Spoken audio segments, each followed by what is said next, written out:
newscast today, yeah, we have a tropical storm in the Gulf of Mexico.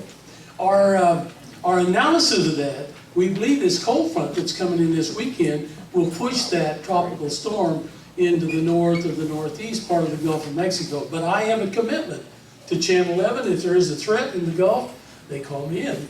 And I'm committed to go in. So they called me at noon today, and I called Betty. I told you that if I got called in, she said, well, we have backup. And then I talked to the folks at Channel 11. They said, we think we can get you out of here. We'll put you on early at 6, and we'll get you out of there. And fortunately, the traffic moved pretty well. That's about the quickest I've ever driven up here.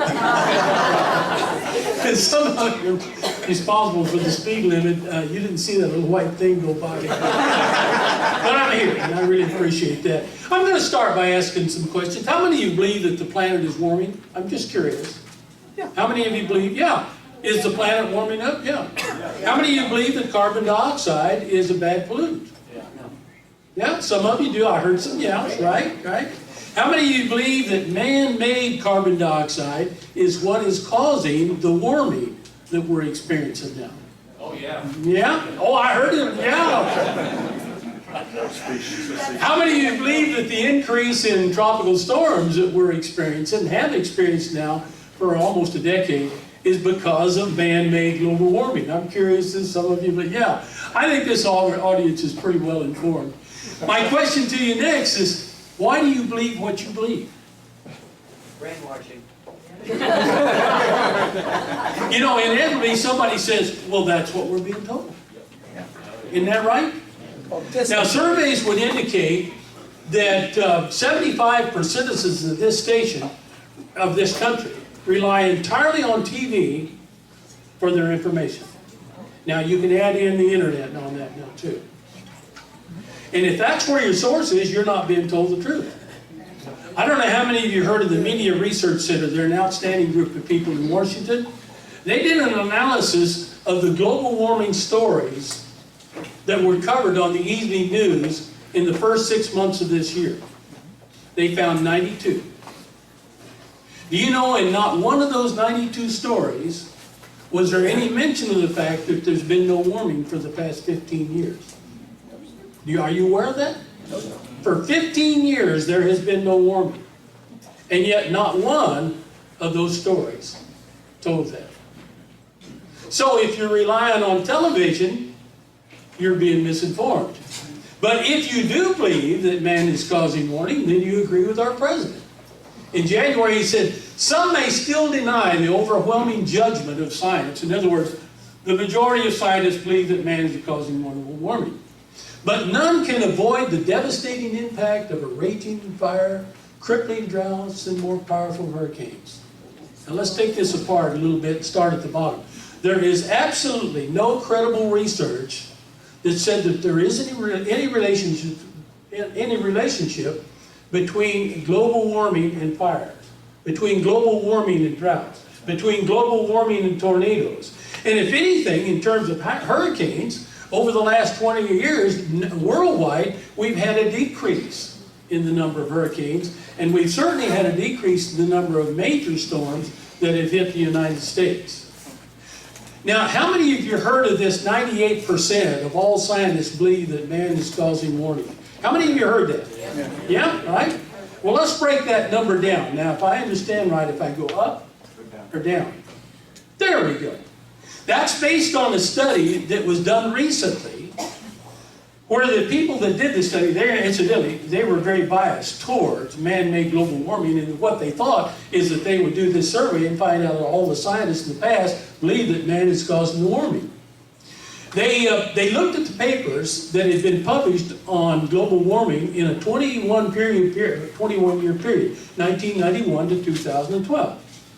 Did you know they found 12,000 papers? And that's not all of them. But then they didn't talk to the scientists, or they didn't even read their paper. They looked at the abstract. And from the abstract, they tried to determine whether the author supported man-made global warming or whether he did not. Now let's take a look at the numbers. They found that man is the primary cause. 64 of the 12,000 authors believed that. Man is causing global warming. We don't know how much, but we think it's over 50%. 922 found that. And then the third category, yeah, man might be involved in some warming, but there's some big questions about it. Almost 3,000 in that. No opinion at all. 8,000. And then you go the other way. Man is probably not the cause, and down to the bottom here, man is not the cause. And number 6, man is not the cause with qualification. If we keep cutting down the forest in the Amazon, that might have an impact. Now, what number stands out to you? 8,000 have no opinion. Add another 3,000 to that have a big question about it. That's 90% of the scientists. Where did the 97% come from? They took the first 2 categories, and that gives you about 1,000. And they compared it to the bottom 2 categories, and that's 25. So, really what they're saying is this. For scientists who express an opinion, 97% of them believe that man is causing the warming. See how deceiving these numbers are? 8,000 have no opinion at all. That's incredible. And there's even bias in this. The people that did the analysis are all biased towards man-made global warming. And if you Google climate change, there are 44,000 papers. So this isn't even all of them. Isn't that incredible? And why the low numbers down here at the bottom? Well, I'll tell you why. Because the man-made global warming supporters are now in control of all the scientific journals. They've managed to get their own people as editors. So they then restrict the so-called skeptic papers. So very few skeptic papers get into this category. Again, very biased towards man-made global warming. How did we find that out? Well, they had a big scandal in 2009 over in England, one of the major climate centers, and somebody there got upset with all the shenanigans, and so they just released 4,000 emails of exchanges between the scientists there and the scientists over here, and there's several emails that says, we got to get this guy out of this magazine, or this professional journal, because he's letting some skeptic papers sneak in. And they managed to fire several editors of that. So it's a very biased sample, there's no question about that. Let's see. Oh, I took the wrong one. Now let's talk about weather cycles. Don't pay any attention to the top 2 curves. This is the curve that I want you to pay attention to. We know that ice ages last about 100,000 years, separated by 10,000 years of a warm period. The most recent study that I'm aware of was 2 Italians went down to Antarctica and drilled a hole down 2 miles. And there's a difference between the character of the snow in the summer and the character of the snow in the winter. So you can count back and do an analysis. How would you like to have been the graduate student to these 2 professors? Counting back 800,000 samples. But what you find, here's the spikes. Those are the warm periods. Now let's go back here. 400,000 years, 300,000 years, 200,000 years, and the most recent one, 120,000 years ago, the temperature was 5 degrees warmer than it is today. Ever seen temperatures like this on the globe? How many of you heard that? And in the last ice age, 20,000 years ago, the temperatures was 10 degrees colder than it is today. Now let's take a look at the warm period.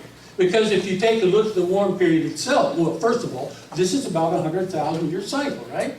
Let's take a look at the warm period. And we have evidence that there's more cycles there. The cycles now are more like 1,000 years. So this is the temperature for the last 2,000 years. At the time of Christ, we're absolutely convinced that the temperature was warm, probably warmer than it is today. Then from 400 to 800 was a cold period. Then from 800 to 1200, a major warm period, the medieval warm period. And I'm convinced the temperature at that time was much warmer than it was today, or is today. You know why? Because they were farming in Greenland. enough ice had melted there that they had Norwegians went down and established farms, and they thrived for 300 years. And then you know what happened? The temperature turned down. You know what their response was? They adapted to it. They got out. Maybe that's the cheapest way of doing it, rather than put big heaters or something. Then we went into the little ice age that peaked down here around 1600, 1500. We were in that little ice age about 5 centuries. This was the time that Washington was in Valley Forge. This was the time when you could ice skate on the Thames River over in London. And then beginning in the early 1800s, big turnaround, and we've been warming for the last 150 years. So you see this 1,000-year cycle? Kind of a natural cycle, isn't it? Now the bottom curve here is the carbon dioxide levels during this time. So the last 2,000 years, carbon dioxide has hovered around 250 parts per million. And then after World War I, the carbon dioxide levels started up. And they really moved up in the 40s, 50s, and 60s. Okay? Now, the main thesis and the main hypothesis of the people that are supporting man-made global warming is there is an excellent relationship between temperature and carbon dioxide. Now, if you ignore this, the last 2,000 years, yeah, it looks pretty impressive. Temperature went up, at the same time carbon dioxide went up. But what about the last 2,000 years?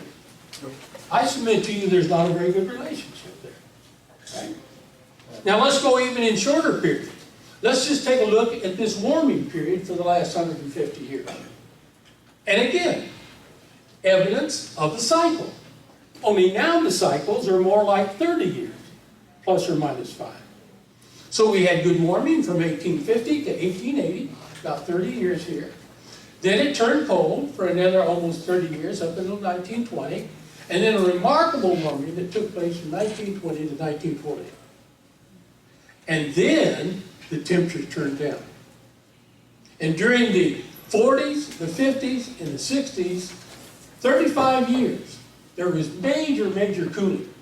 And the people that understand ice ages predicted that we were headed to an ice age. And I can take and show you newspaper articles of a consensus. The consensus is we're headed towards an ice age.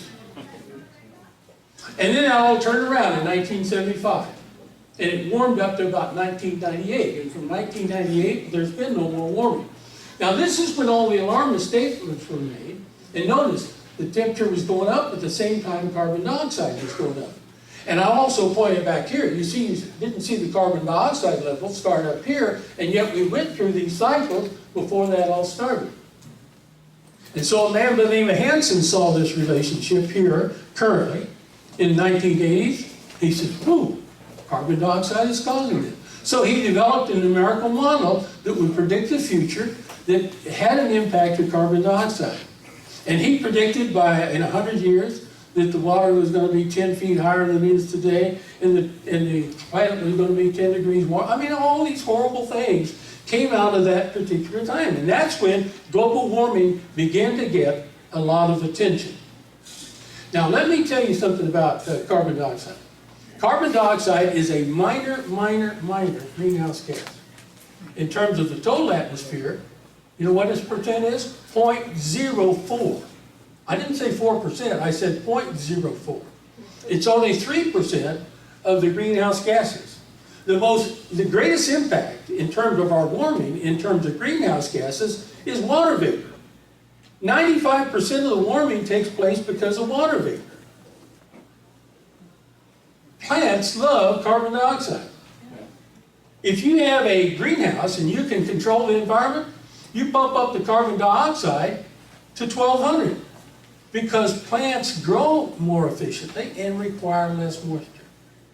Now, if I had a carbon dioxide meter here today, I suspect it would read 700 to 1,000 because we're all breathing out carbon dioxide. In a nuclear sub that stays underwater for weeks, the carbon dioxide levels can approach 8,000. So where is all the negative impact on carbon dioxide? We have evidence that the planet is warming. because of the increase in carbon dioxide. The levels are up around 400 now. So all the alarmist statements that are made about greenhouse warming are based on numerical models. Numerical models that I can't put faith in for an accurate 10-day forecast. 5-day forecast. Sometimes 24-hour forecast. But we're being told that you can simplify those models and run them out for a century and be so convinced about the results that you can impose an economic disaster. Now let me tell you about numerical models. If you can simulate the force of an atmosphere with a mathematical expression, you can develop a mathematical model. Now in the atmosphere, there's some things that we know very well. Like we know the good relationship between pressure and wind. But there's a lot of things we don't know very well, and one of those is radiation. So as you develop your model, you take your best guess at what that impact is. And then you put a little fudge factor out in front of it. Then you run your model. And if it shows temperatures that look like or appear to be too warm, you tweak the fudge factor. And you keep tweaking this thing back and forth, back and forth. Oh, yeah, it looks reasonable now. And that's the test of the models. It looks reasonable. Now, a numerical model is nothing more than a hypothesis expressed in mathematical terms. And somebody once said that the tragedy in science is you can slay a beautiful hypothesis with an ugly fact. You only need one. And I'm here to tell you that that ugly fact is there's been no warming for the past 15 years. So you got a beautiful hypothesis, that's the model, but the ugly fact makes its appearance. And I'm always amazed at what people do to try to justify it. Now here's the ugly fact right down here. This looks busy, but I can explain it to you. See these little boxes down here? That's the temperature in the lower part of the atmosphere is determined by satellites. Now we've had satellites since 1979, so it's our best source of worldwide temperatures, right? There has been no change since the late 80s, and we started seeing this data in 79. Now all those little squiggly lines, they are predictions that were made by a numerical model, the numerical models that you see listed up there. 72 of them.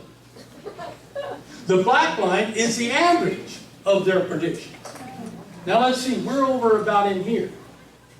This says that the temperature that the models are predicting should have been about 1 degree centigrade warmer than we're observing.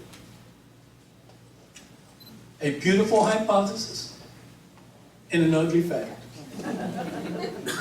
The ugly fact is the models, or the atmosphere is not warming. Now this was in the lower part of the atmosphere.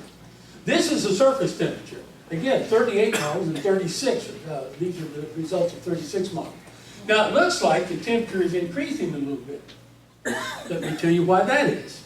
It has nothing to do with global warming. In 1970, we had 14,000 temperature stations around the globe to compute the temperature of the globe. And then we had all kinds of economic pressure in Russia and Canada. And so everybody started cutting back on the number of stations they would support. So by 1990, we were down to 6,000. 1995, we are down to 2,000. And currently, we're less than 1,500. Guess where the stations are that they closed? Without question, a huge bias. In northern Canada and in northern Russia, where the stations are all cold. So if you take a look at the temperatures that we would compute, what was the global temperature in 1970 when you had all these cold stations, and now we recompute when a lot of these cold stations have been discontinued, it's going to show a warmer planet that has nothing to do with reality. In Canada, there were 600 stations in 1970. They're down to 50 now, and they have one above 65 degrees north. And you know where it's located? In the warmest spot. Don't tell me there's not some manipulation that takes place.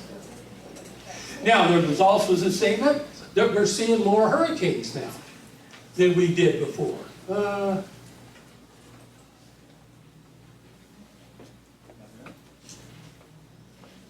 Yeah, maybe I just didn't do it right. You got it right there.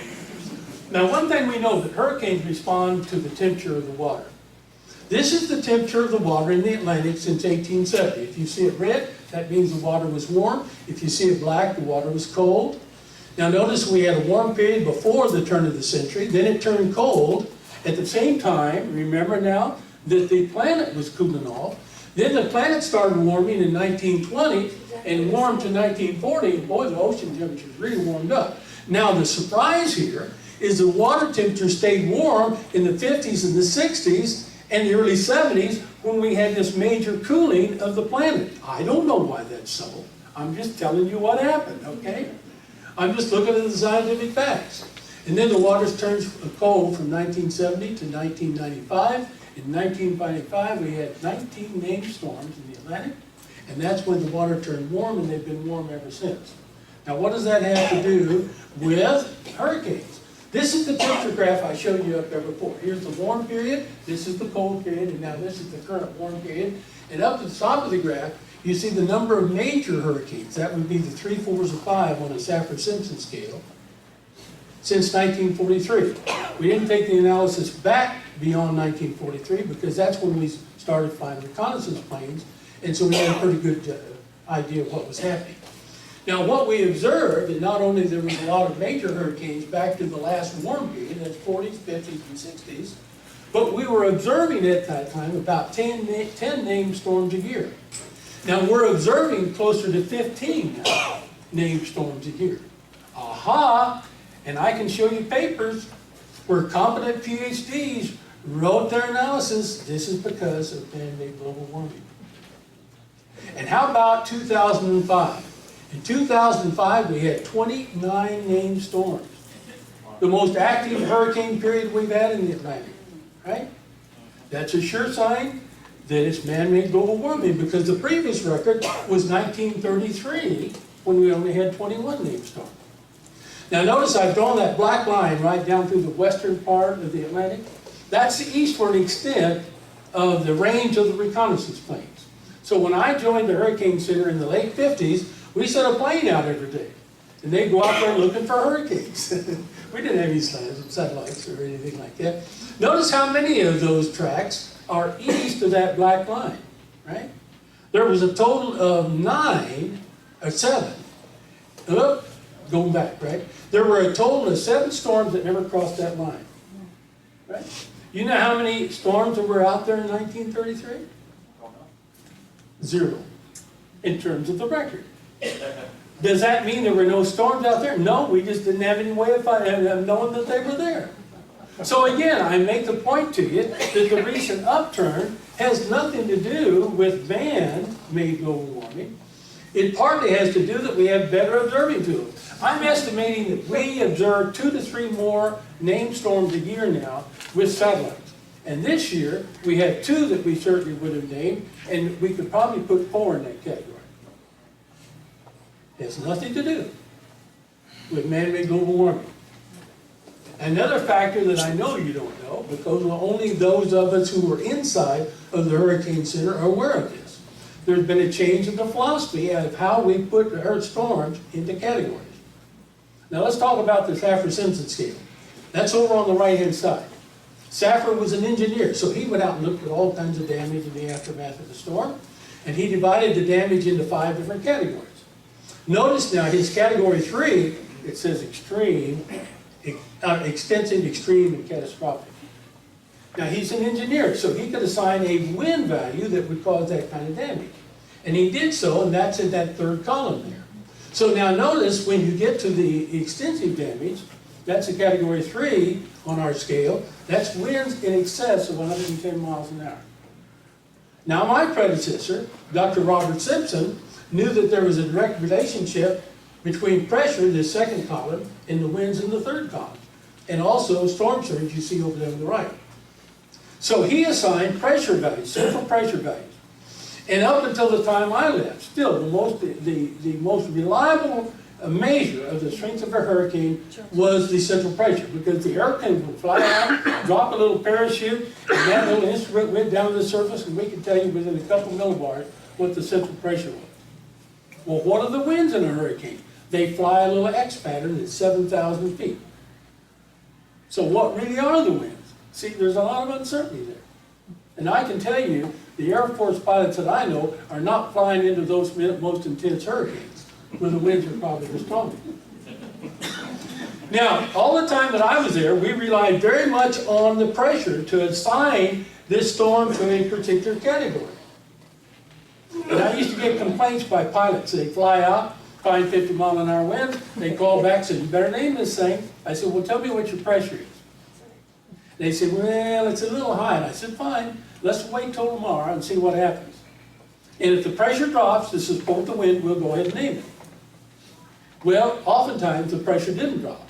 And so they went out tomorrow and they couldn't find the winds, right? But after the fact, they would always complain to me about this. And then I found out that the Air Force pilots got extra credit if they flew into a named storm. Didn't know that. But see, then when I left there, the man who replaced me was a flight meteorologist, and he used to fly into a lot of these storms, and he was one of the ones that used to complain. Guess what he did? We're not going to depend on pressure anymore. We're going to go entirely by wind, and wind alone. You know what that's resulted in? Another 2 to 3 storms a year that we're naming that have a lifetime of 24 to 36 hours. Because tomorrow the pressure isn't there to support it. So you add these two facts, just two simple facts, and we're adding 5 storms a year to our total. And that's just about the difference between the numbers that we had in the last warm period and the numbers we have here. But again, those who are supporting man-made global warming are using this to try to promote. And how many of you, well, Katrina, that's man-made global warming. You know, all of Sandy was man-made global warming, right? We've had huge storms in the past. I don't know whether you know it or not, but the most active hurricane period in Texas was 1886. We had 2 major storms and 2 minor ones. Destroyed Indianola. Indianola was hit in 1875 by at least a Category 3. The one in 1886 was a 3 or a 4 and totally destroyed. We had 7 hurricane landfalls in the United States in 1886. Now, it's also interesting, though, that this little gimmick here of only using winds has given us some problems on the more intense storms. Ike would be an example of this. This has nothing so much to do with global warming, but I think it illustrates a point that I'm trying to make. Ike moved across Cuba, out into the Gulf of Mexico. Oh, you know, let me go back here. I want to show you something before I do that. Notice the threshold value for a 940, Category 4 is 944. So the Air Force crews went out, flew into Ike, and found a central pressure on Thursday of 944.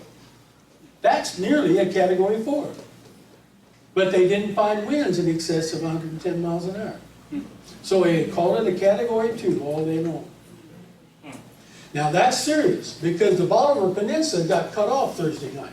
The ferry stopped running, and the bridge over Rollover Pass went underwater. So if the people were going to get off the island, they had to get out on Thursday. And all day long, they're listed Category 1, Category 2, Category 2, Category 2, right? Now they evacuated and read it. They're not going to do that again, unless it's absolutely necessary. Some of those people died that evacuated and read it. So they decided they'll ride out the 1s and 2s. I don't know how many stayed on the island. I'm guessing it might have been around 250. And the roads were cut off on Friday morning. The Coast Guard evacuated almost 100 people by helicopter on Friday. There were still maybe 150 people out there. So what happened? Well, let me show you. This is the eye of the storm as it moved across Galveston Bay. Galveston Island was on the weak side. Bolivar Peninsula was on the strong side, and that's certainly evident in the storm surge you see here. Now keep in mind, we're not talking about wave action. We're talking about smoothing out all the waves, and this is how high the level water was. Over on the Bolivar Peninsula, it was 13 to 15 feet high. I do have evidence that there was probably some 18 feet further than that. So let's take a quick look at what happened in some places in Galveston Island. I'm going to show you a couple of pictures from Pirates Beach and also a couple of pictures from Bermuda Beach. Pirates Beach is kind of an upscale community. Would you agree to that? Notice how many houses are in this picture. There's 1, 2 with the white, 3 with the darker tan, and then the one I put a box around, the lighter tan, well, that's the only one that survived. The other three were totally washed away. A coastal engineer went down there a few years ago and says, I can solve your hurricane problem. We're going to dig a trench down here. We're going to put an 8-foot diameter plastic tube, heavy plastic. We're going to fill that up with sand, and then that'll protect you in a hurricane. Well, it didn't do well. The plastic tube was mangled, and the house behind it is gone. Even in this picture here, I think that you can agree, I think that I'm moving, yeah. The house on the right, the floor level is much higher than the 2 on the left, so it was the 2 on the left that are missing. This shows a broader picture. There are 8 beachfront homes here in Bermuda Beach, and the ones that I put in boxes are the only 2 that survived. Altogether, there were 50 homes totally destroyed on Galveston Island. And how about that famous nightclub? I've never been down there, but I understand it's a famous nightclub. I don't know. I've been told that the owner renovated it for about $500,000. Well, that wasn't a good move because it's gone now. But let's go over to the Bolivar Peninsula, Crystal Beach, and then roll over past way over there to the right, and it takes you over to Gilcrest. This is a picture on Crystal Beach. Notice these houses are not right at the waterfront itself, but that's the only one that survived. You can see houses well back in it were gone. These 4 houses were destroyed. You know how I found them? See those trees over there on the right-hand side? I found them on a satellite picture, and therefore I know that these were the houses that were there. This house was owned by a judge out of Port Arthur, the big one up there at the top, and a row of beautiful homes adjacent to that. Now the one that you see circled there, I've also, give you a little better angle now, I'm looking at that same house, really, really nice house, and look at all the houses in behind it that are destroyed by that storm. Notice that there's 2 yellow houses there in the distant background there. See the ones in boxes? Well, they were the only one that survived. Now I'm going to put the camera a little bit to the right, and that yellow house you see up there on the right gets down on the left-hand side. I counted 115 houses in this picture alone that were destroyed. 115. Altogether, there were 5,000 houses on the Bolivar Peninsula. 3,500 of them were destroyed. And it looked like this. There wasn't even pieces of it left after the storm. And you know what? I told you that some people stayed out there. These 2 ladies stayed because they knew that the shelters wouldn't take pets. But after all, it was just a Category 2. Mark Davison stayed because he thought the storm was going to Corpus Christi. And at one time, they were talking about that a little bit. But it was just a Category 2. And he found himself on top of the table surfboarding across the east side of Galveston Bay. He said it felt like at times I was going 50 miles an hour. And he ended up on a pile of debris on the north side of Galveston Bay. They didn't find him for 8 hours. Ira, I think, takes the cake, takes the prize for the worth of decision. He lived in a mobile home. On the bottom of the peninsula, even in a mobile home, you get out. And his whole mobile home floated out. He abandoned it and caught the top of a tree just before he went into Galveston Bay.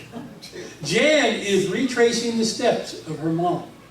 They found her body in November, 12 miles from where her house was located. And Mike Anderson decided to stay, and on Friday morning, the water got into his house in Crystal Beach. He decided to drive out. His car flooded out in Gilcrest, and he found himself on the north end of Galveston Bay, and they didn't find him for 36 hours.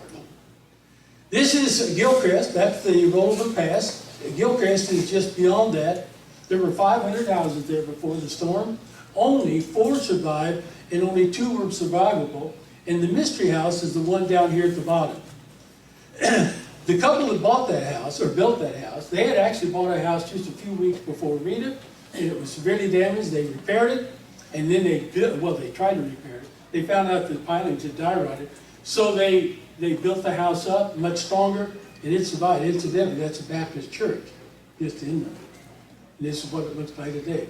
Now, they bought both of the lots ahead of it, so they now have beachfront property. They bought a couple lots across the street, and they have a restaurant out there. But the big question is what's going to happen. Half the lots have already been bought by FEMA out there, so they'll never be built on. Unbelievable. Now let's go to class. You see, when you go to tweaking around with things, this looked like an innocent river, but now what's happening is the Hurricane Center is labeling some of the more intense storms as if they were weaker.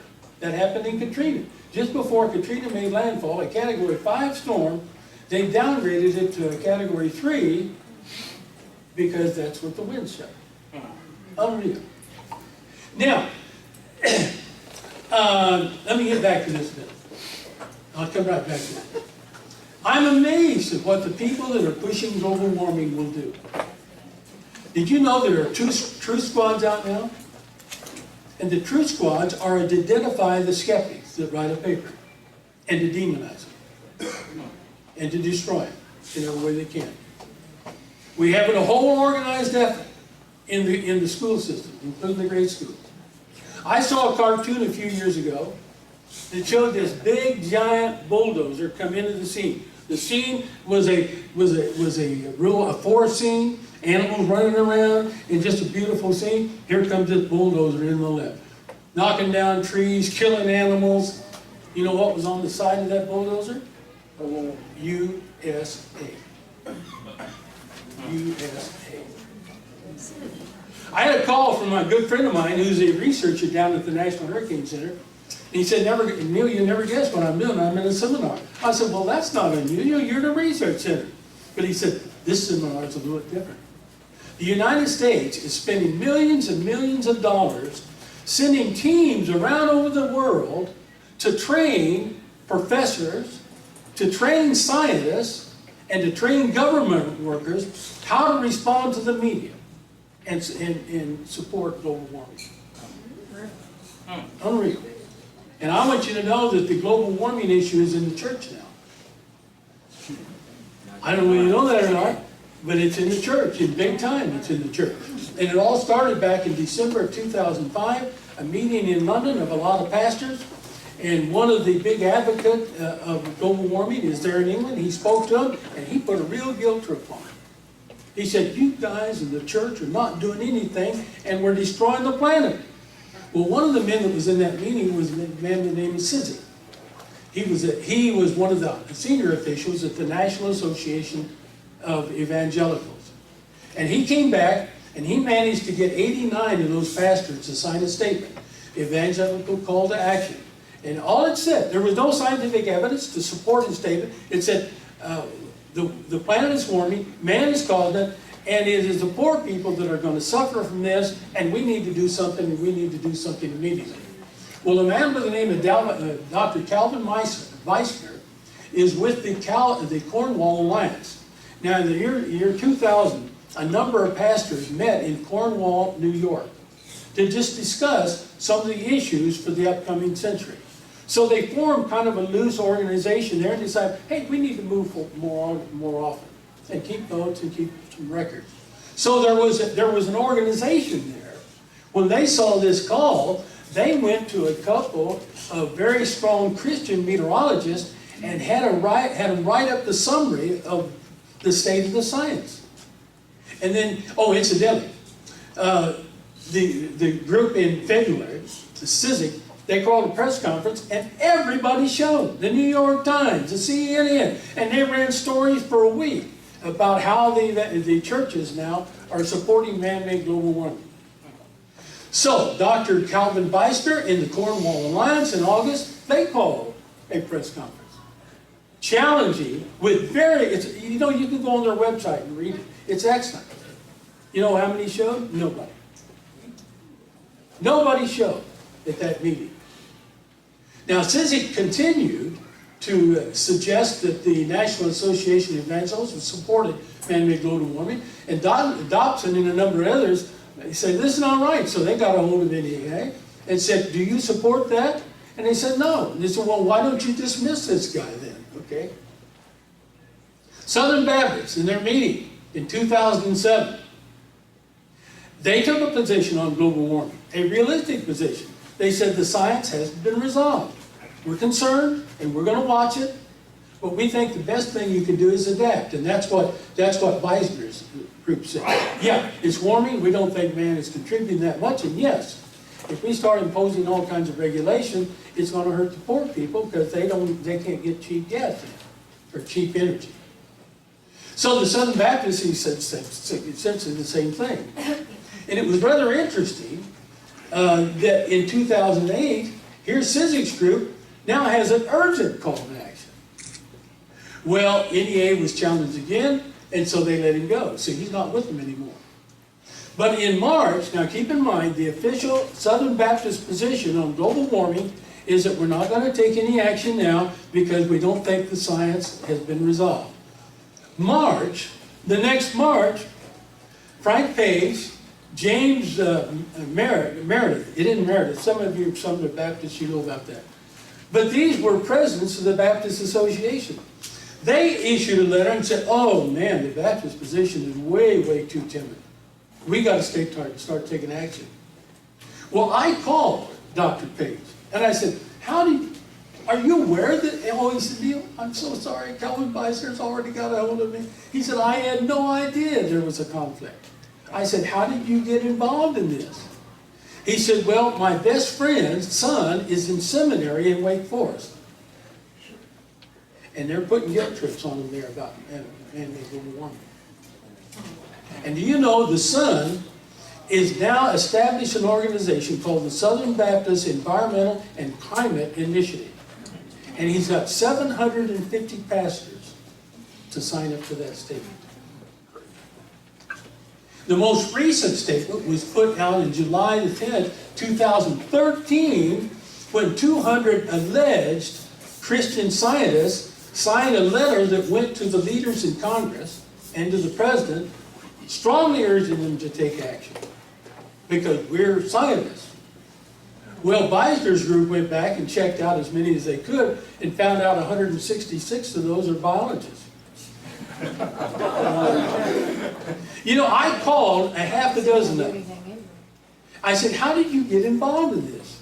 Are you aware that there's been no warming for the last 15 years?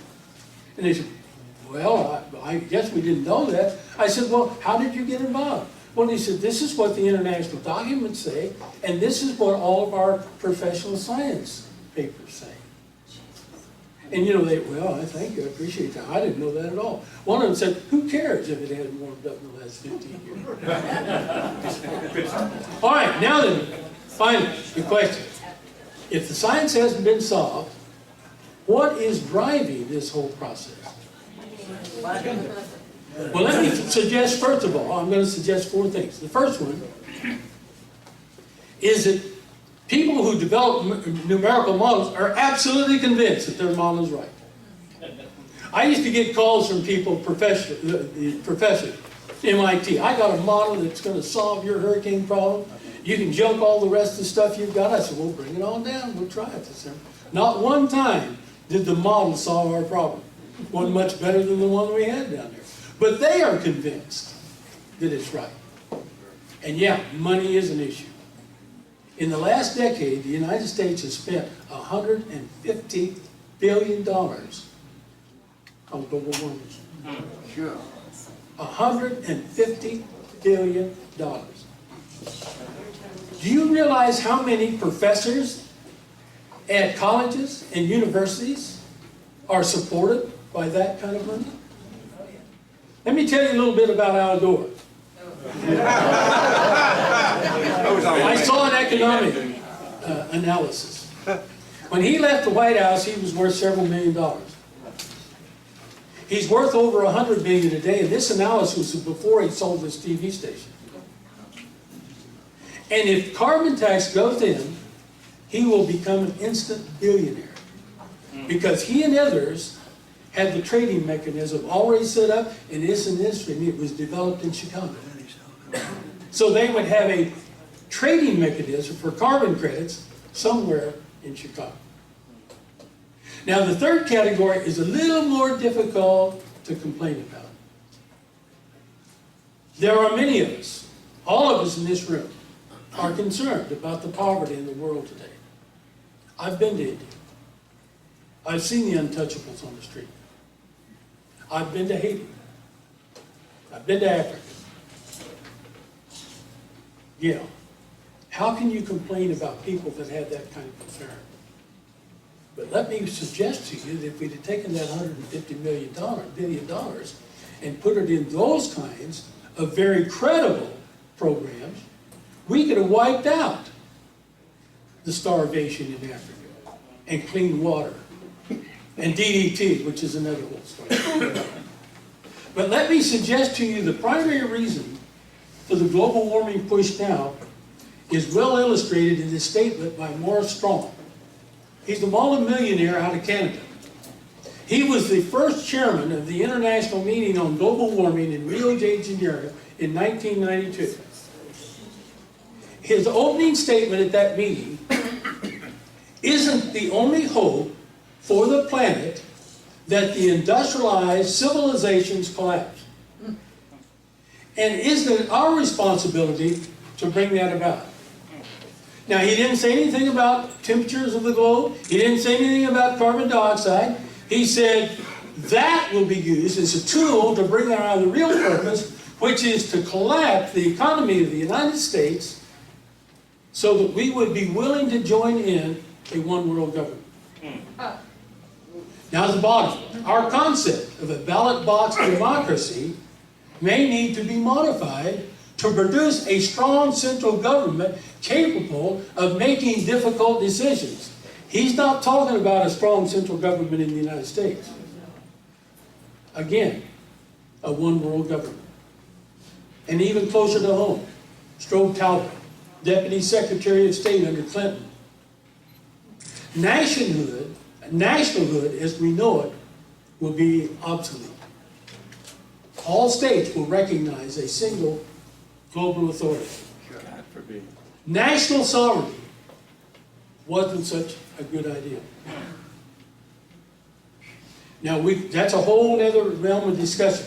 But I'm here to tell you tonight that the reason there's a push on global warming has been used as an instrument to bring about a one world government. That's what I'm telling you. Now, there are other instruments, but this happens to be a very attractive one. Because if we can convince the citizens of this nation that we're destroying the world, will we be willing to give up our sovereignty so that we then can join a one world government? Senator Inhofe wrote a very interesting book. He said the greatest hoax. And I agree with him. I think global warming will become the greatest scientific hoax that we'll see in our lifetime. A beautiful hypothesis and an ugly fact. That's where we are today. But I'm not sure there is enough resources to turn this around. I appreciate that.